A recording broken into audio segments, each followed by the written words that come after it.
Hello dear students, welcome to this YouTube channel. मेरा नाम है देवेंद्र और आज की वीडियो में हम लोग प्रैक्टिस करने वाले हैं कुछ बहुत बेहतरीन क्वेश्चंस जो सीबीएसई बोर्ड में पूछे गए पैटर्न पर बेस्ड क्वेश्चंस हैं। भाई सीबीएसई बोर्ड के एग्जाम्स आने वाले हैं और केमिस्ट्री, फिजिक्स और मैथ्स के जो क्वेश्चंस है ना, बहुत अच्छे अच्छे जो क्वेश्चंस है मैं यहाँ पे लेके आने वाला हूँ।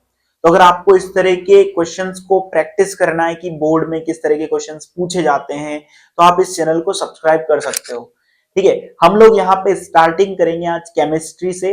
केमिस्ट्री में एक बहुत ही प्यारा सा चैप्टर है जिसका नाम है कोऑर्डिनेशन कंपाउंड्स। देखो, कोऑर्डिनेशन कंपाउंड्स में हम कॉम्प्लेक्सेस के बारे में स्टडी करते हैं। आई होप कि आपने वो चैप्टर पढ़ लिया होगा। अगर आपने वो चैप्टर थोड़ा मतलब ऊपर नीचे भी पढ़ा है ना, तो यहाँ पे जो मैं क्वेश्चंस प्रैक्टिस करवाने वाला हूँ ना, इन क्वेश्चंस से आपको ये एकदम पक्का याद हो जाएगा। ठीक है, देखो, आप चाहे कितना ही पढ़ लो, अगर आपकी क्वेश्चन प्रैक्टिस नहीं है ना, तो आप किसी भी एग्जाम को अच्छे से सॉल्व नहीं कर सकते। तो मैंने यहाँ पे आपके लिए बहुत अच्छे से क्वेश्चंस डिजाइन किए हैं, जिन क्वेश्चंस को हम लोग डेली यहाँ पे प्रैक्टिस करेंगे। अब उससे क्या होगा ना कि आपको ये पता चल जाएगा कि बोर्ड्स में किस टाइप से क्वेश्चंस पूछे जाते हैं। और यहाँ पे कॉन्सेप्ट बिल्डर ये सीरीज होने वाली है, जिसमें क्या करेंगे, इस तरह से क्वेश्चन लिखा रहेगा, उस क्वेश्चन के नीचे हम लोग पूरी उस क्वेश्चन से रिलेटेड थ्योरी को समझेंगे। भाई पूरी थ्योरी आपको एक क्वेश्चन में रिवाइज करने को मिल जाएगी, ताकि अगर इस तरह का क्वेश्चन आपके एग्जाम में आ जाता है ना, तो आप उसको इजीली अटेम्प्ट कर दोगे। तो अगर आप इस चैनल पे नए हो ना, तो चैनल को सब्सक्राइब कर दो और वीडियो को लाइक जरूर करके जाना। ठीक है, तो हम लोग यहाँ पे स्टार्ट करते हैं हमारे फर्स्ट क्वेश्चन से। फर्स्ट क्वेश्चन क्या है? असर्शन और रीजन पे बेस्ड क्वेश्चन है, जिसमें असर्शन हमें दिया हुआ है CONH3 पेंटाइज H2O Cl3। ये हमें एक कॉम्प्लेक्स दिया हुआ है, will give white precipitate with AgNO3 solution. भाई ये जो हमारा कॉम्प्लेक्स है ना, ये कॉम्प्लेक्स अगर मैं इसकी सिल्वर नाइट्रेट AgNO3 के साथ रिएक्शन करवाता हूं, तो ये क्या करेगा, AgCl की पीपीटी देगा जो व्हाइट कलर की होती है। ठीक है, हम लोग इसको यहाँ पे अच्छे से सॉल्व करते हैं, इसका सॉल्यूशन यहाँ पे करने की कोशिश करते हैं। देखो, हमें जो कॉम्प्लेक्स दिया है, हमें पहले उसको अच्छे से लिख लेना है। इसी से हमें आइडिया लगेगा पूरा कॉम्प्लेक्स से ही। देखो, कोई भी अगर कॉम्प्लेक्स होता है ना, तो उस कॉम्प्लेक्स के पास दो तरह की वैलेंसीज होती है। एक वैलेंसी वो जो आयोनिक बॉन्ड से पूरी होती है, यानी कि जिसका आयोनाइजेशन हो जाता है, जो इस स्क्वायर ब्रैकेट के बाहर लिखते हैं। तो समझो इसमें क्या है, दो वैलेंसी है। एक होती है प्राइमरी वैलेंसी, प्राइमरी वैलेंसी जो स्क्वायर ब्रैकेट के कहां होती है, आउटसाइड। ठीक है, इसको इस तरह से समझना है। स्क्वायर ब्रैकेट के बाहर अगर कुछ भी लिखा हुआ है ना, तो वो है हमारी प्राइमरी वैलेंसी।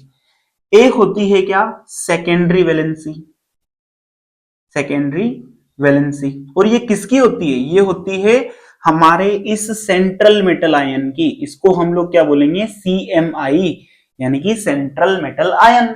और सेंट्रल मेटल आयन के साथ ये जो अंदर जुड़े हुए हैं ना, इनको बोलेंगे हम लोग लिगेंड्स, है ना। और लिगेंड्स जो होते हैं ना, ये क्या बनाते हैं, कोऑर्डिनेट बॉन्ड बनाते हैं। क्या बनाते हैं, कोऑर्डिनेट बॉन्ड। तो लिगेंड्स कोऑर्डिनेट बॉन्ड बनाएंगे। और ये बाहर वाला क्या हो सकता है, आयोनाइज हो सकता है। सेकेंडरी जो वैलेंसी होती है ना, ये कहां होती है, इनसाइड द स्क्वायर ब्रैकेट। ठीक है, अब ये हमारी जो प्राइमरी वैलेंसी है ना, देखो ये हो सकती है क्या, आयोनाइज। ठीक है, अब हमें व्हाइट प्रेसिपिटेट चाहिए, तो व्हाइट प्रेसिपिटेट कब मिलेगा, व्हाइट प्रेसिपिटेट कब मिलेगा, बताओ। व्हाइट प्रेसिपिटेट हम लोगों को कब मिलेगा, जब हमारा जो कॉम्प्लेक्स है, जो भी हमने ये कॉम्प्लेक्स लिया है, ये AgNO3 के साथ रिएक्ट करेगा, है ना। AgNO3 के साथ ये रिएक्ट करेगा, तो यहाँ पे कॉम्प्लेक्स के पास क्या है, क्लोरीन है। अगर ये क्लोरीन कैसे भी करके इस Ag को मिल जाए, तो ये क्या बना लेगा, AgCl। और वो AgCl ही क्या होगा, हमारी व्हाइट पीपीटी। कौन से कलर की पीपीटी होगी, ये व्हाइट कलर की पीपीटी। तो अब यहां पे गौर करो, अगर यहां पे Cl क्या है, कॉम्प्लेक्स के बाहर है, आउटसाइड है, मींस वो आयोनाइज हो सकता है। और अगर आयोनाइज होके क्या कर सकता है, सिल्वर के साथ रिएक्ट कर सकता है, तो यहां हमें व्हाइट कलर की पीपीटी मिल जाएगी। ठीक है, तो दूसरा रीजन जो हमें दिया हुआ है, the complex dissociates to give Cl minus ions in solution. बिल्कुल सही बात है। हम क्या देख रहे हैं यहाँ पे, ये जो कॉम्प्लेक्स है ना, जब ये डिसोसिएट हो रहा है, तो ये देखो दो तरह के आयंस देगा। एक आयन तो ये होगा CONH3 होल पेंटाइज, H2O, इस पूरे के ऊपर तो क्या होगा 3+ चार्ज होगा, क्योंकि 3Cl- जुड़े हुए हैं ना, तो 3Cl- के माइनस को बैलेंस करने के लिए इसके ऊपर 3+ आ जाएगा और साथ में क्या आ जाएंगे यहाँ पे 3Cl- आयंस। ये Cl- आयंस जो होंगे ना, ये Ag+ के साथ रिएक्ट करेंगे और क्या देंगे, AgCl देंगे, जिससे हमें क्या मिलेगी, यहाँ पे व्हाइट कलर की पीपीटी मिल जाएगी। ठीक है, तो इस तरह से आप इन क्वेश्चंस को बहुत इजीली यहाँ पे सॉल्व कर सकते हो। मैं एक से एक बढ़िया क्वेश्चंस यहाँ पे आपके लिए लेके आया हूं। क्वेश्चन नंबर 2 है हमारे पास, why a solution of NiH2O whole हेक्साइज 2+ is green while a solution of NiCN whole टेट्राइज 2- इज कलरलेस। ठीक है, देखो एक तो हमें कॉम्प्लेक्स ये दिया हुआ है निकिल हेक्साहाइड्रेट, ठीक है, और यहाँ पे टेट्रासाइनोनिकिल, एक कॉम्प्लेक्स हम लोगों को ये वाला दिया हुआ है, दोनों कॉम्प्लेक्सेस है। ये वाला जो कॉम्प्लेक्स होता है ना, ये ग्रीन कलर शो करता है, जबकि इस वाले कॉम्प्लेक्स के पास कोई कलर नहीं होता, ये कलरलेस होता है। तो इस तरह के क्वेश्चन को कैसे करोगे?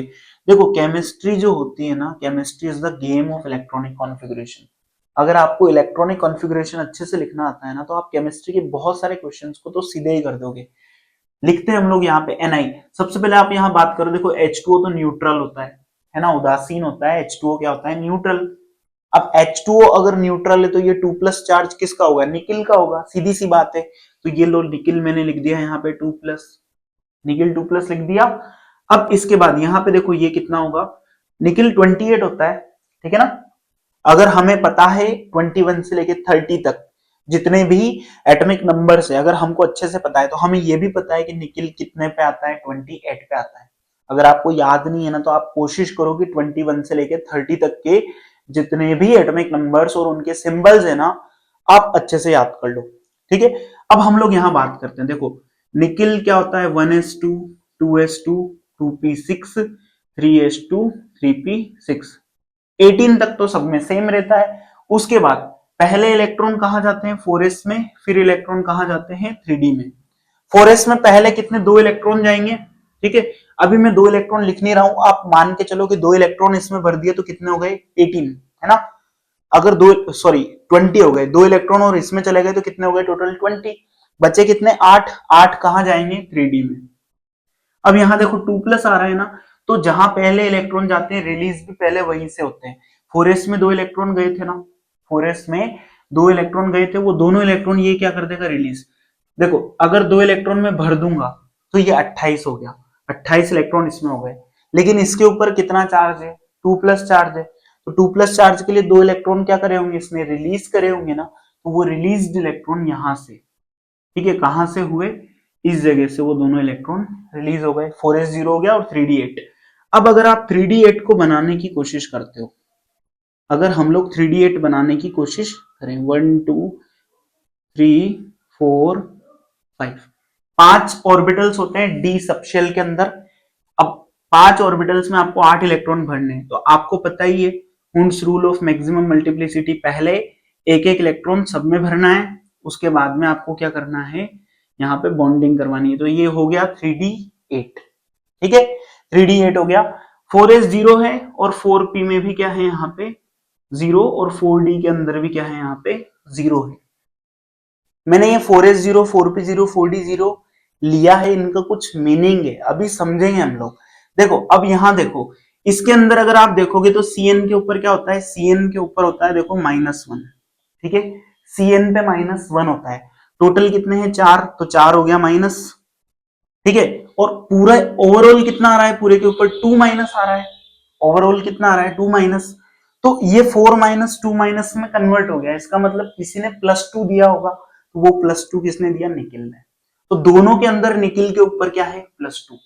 एक बार फिर समझाता हूं, देखो Cn पे क्या होता है, -1, टोटल कितने Cn है, 4, तो 4 माइनस।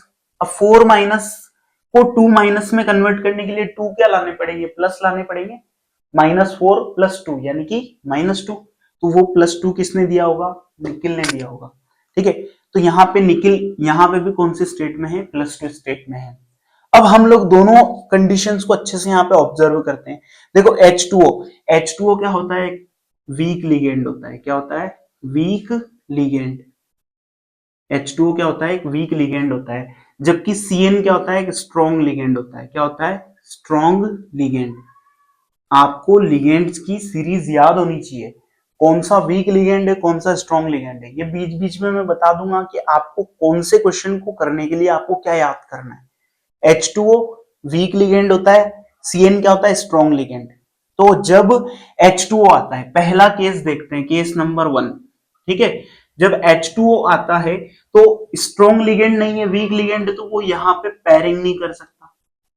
अगर यहां पे पैरिंग नहीं हो सकती तो फिर क्या होगा, जो इसमें H2O जुड़े हुए ना, वो जुड़ेंगे किसके थ्रू, 4s 4p और 4d के थ्रू, ठीक है। आउटर ऑर्बिटल कॉम्प्लेक्स बनेगा। अगर आपने थोड़ा पढ़ा है इस चीज को तो आपको याद होगा कि जब बाहर के डी ऑर्बिटल्स काम आते हैं ना, तो उसे बोलते हैं आउटर ऑर्बिटल कॉम्प्लेक्स, ठीक है। यहाँ पे 4s0 4p0 और 4d0 यहाँ पे काम आने वाले हैं बॉन्डिंग के लिए। तो यहाँ पे देखो इन दोनों की क्या पेयरिंग नहीं हो पाएगी, क्यों, क्योंकि ये पेयरिंग ऊर्जा, जो पेयरिंग एनर्जी होती है ना, पेयरिंग एनर्जी के बराबर एनर्जी दे ही नहीं सकता इसको। तो यहाँ इलेक्ट्रॉन्स की जब पेयरिंग नहीं होगी तो ये इलेक्ट्रॉन्स किस फॉर्म में रहेंगे, ये इलेक्ट्रॉन्स रहेंगे अनपेयर्ड। और जब अनपेयर्ड इलेक्ट्रॉन होते हैं और अनपेयर्ड इलेक्ट्रॉन को एनर्जी मिलती है तो वो लोअर एनर्जी ऑर्बिटल से कहां चला जाता है, हायर एनर्जी ऑर्बिटल में। जब उसे कौन सी एनर्जी मिलती है, जब उसको विजिबल स्पेक्ट्रम की एनर्जी मिलती है। देखो जब इसको विजिबल रेडिएशन की एनर्जी मिलेगी, है ना, विजिबल रेडिएशन जो होता है उसकी एनर्जी मिलती है इस अनपेयर्ड इलेक्ट्रॉन को, तो ये लोअर एनर्जी ऑर्बिटल से हायर एनर्जी ऑर्बिटल में जाता है। अब हायर एनर्जी ऑर्बिटल में ये क्या होता है, वहां पे अनस्टेबल होता है, तो ये तुरंत हायर से लोअर में आता है ना, तो ये क्या करता है, एनर्जी को रिलीज करता है। और वो एनर्जी हमें किस फॉर्म में नजर आती है, वो एनर्जी हमको नजर आती है कलर की फॉर्म में, इसलिए ये ग्रीन होता है, ठीक है। आपको क्या समझना है, देखो आपको इतना कुछ डीप लिखने की जरूरत नहीं है वहां पे, आपको ये समझना है कि यहाँ पे अनपेयर्ड इलेक्ट्रॉन्स है। और जब यहाँ पे अनपेयर्ड इलेक्ट्रॉन्स है ना, तो ये अनपेयर्ड इलेक्ट्रॉन्स को जब एनर्जी मिलेगी तो ये लोअर एनर्जी ऑर्बिटल से हायर एनर्जी ऑर्बिटल में जाएंगे। और जब हायर एनर्जी ऑर्बिटल में जाएंगे तो ये वहां पे क्या होंगे, अनस्टेबल, इसलिए तुरंत वापस लोअर एनर्जी ऑर्बिटल में आएंगे। और जब ये लोअर एनर्जी ऑर्बिटल में आएंगे तो अपनी एनर्जी को रिलीज कर देंगे, किसकी फॉर्म में, कलर की फॉर्म में। इसलिए H2O के साथ निकिल ग्रीन कलर का कॉम्प्लेक्स बनाता है। लेकिन अगर आप साइनाइड लोगे ना, साइनाइड, ये जो साइनो है ना, साइनो यहाँ पे ये स्ट्रॉन्ग लिगेंड होता है, और स्ट्रॉन्ग लिगेंड क्या करवाएगा, इन दोनों इलेक्ट्रॉन्स की पेयरिंग करवा देगा। तो पेयरिंग होने के बाद जो केस 2 रहेगा ना, यहाँ पे केस 2 कैसा हो जाएगा, देखो केस 2 में ये डी ऑर्बिटल हमें कुछ ऐसा देखने को मिलेगा।